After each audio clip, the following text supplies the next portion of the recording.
What up, though? I am your boy King Richard, aka the God of Rap, from Creative Minds Entertainment. That's KME. If you don't know, I swear you know now. Why are we as black people? Why are we so afraid of ownership? Why are we so afraid to be pro-black? Why are we so afraid to be pro-us? To focus on our issues, to focus on our community, to focus on our race. Why are we so afraid? Everybody else does it. Everybody else does it. And we're worried about being seen as racist. Come on now. Are black people known for being racist? No.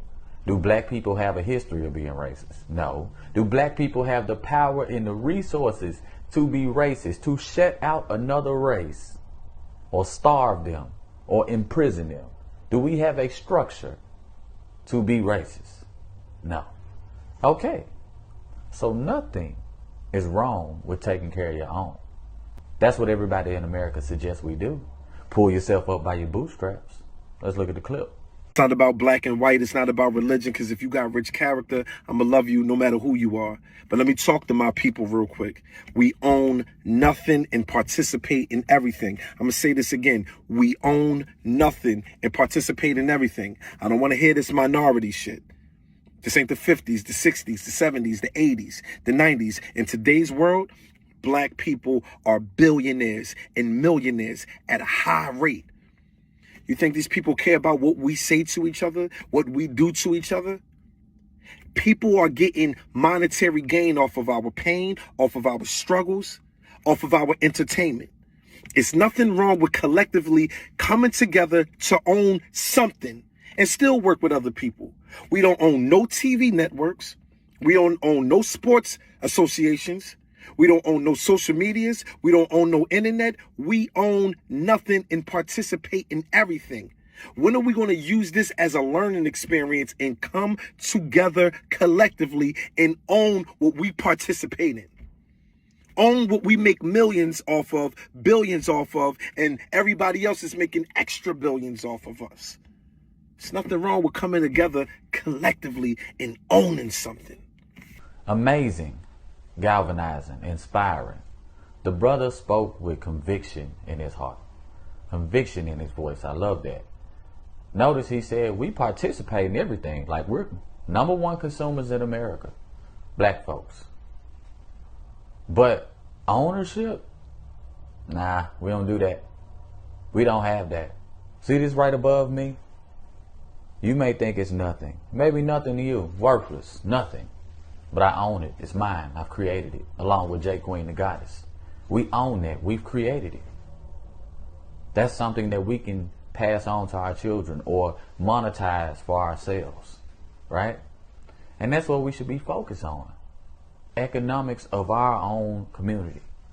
Because like I said, everybody else is taking care of their community. Christianity tells you to worry about everybody else. It tells you basically to love your enemies. We can't do that and progress as black people.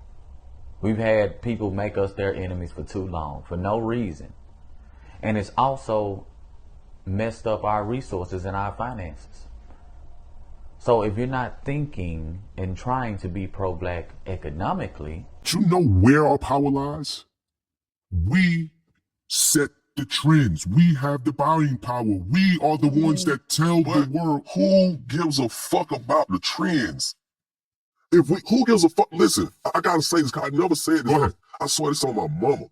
Who gives a fuck about the trends we set if we don't own the distribution companies that manufacture the trends? If we're gonna provide you with the trends, then we should create a way, a system, so the industry pays us for our trends. There is no way that an industry should get paid more money than us if we're the providers of the trend for all these different cultures.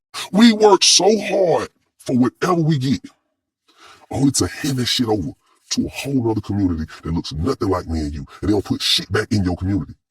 How many times the interviewer tried to kind of skate by it and be like, well, at least we're part of the conversation. We're not part of the conversation. We're cattle. Cattle doesn't do what they want. Cattle gets told what to do. Cattle gets herded. The farmer runs the farm. and owns the land.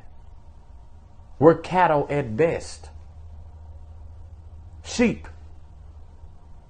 We have no financial discipline. True indeed, most of us are just now getting the understanding of finances, myself included.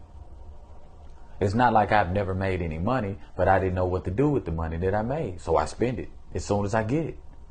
And 95% of the time, I spend it outside of the black community.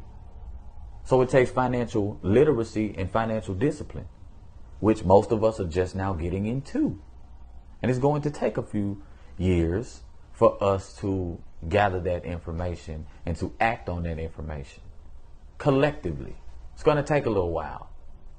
But most of us are so anti-black because we're more loyal to our religion than we're more loyal to everything that's non-black than we are to blackness.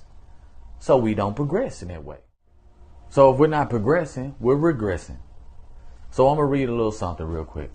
It says, a Black Star Project study on the racial wealth gap calculates that $1 circulates 20 days in the Jewish community and 30 days in the Asian community, right? So 20 days, the dollar, when someone in the Jewish community makes money, it takes 20 days before that dollar leaves outside of their community. For the Asian community, it takes a month before that dollar leaves outside of their community, right? Meaning that money is concentrated within their communities for 20 to 30 days. It takes not even a day for it to leave the black community. It leaves within 6 hours of making it. 6 hours. Blacks have an estimated $1.3 trillion gross national income, but only 2% is recirculated in the black community. A few years ago, I did a song called Negronomics, the study of economics within the black community. And when I did this song years ago, it was still at 1.3 trillion. And it was still at 2%. Only 2% of our income stays in our community. And we think white supremacy is the problem.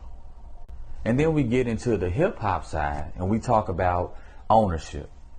And that's why we got to give it up to the independent brothers and sisters that have been doing this since way back, going all the way back to the late 70s, to the 80s, to the 90s. You get what I'm saying? That's why a person like Master P should be celebrated more, because him and several others from his era actually were doing this independent music thing.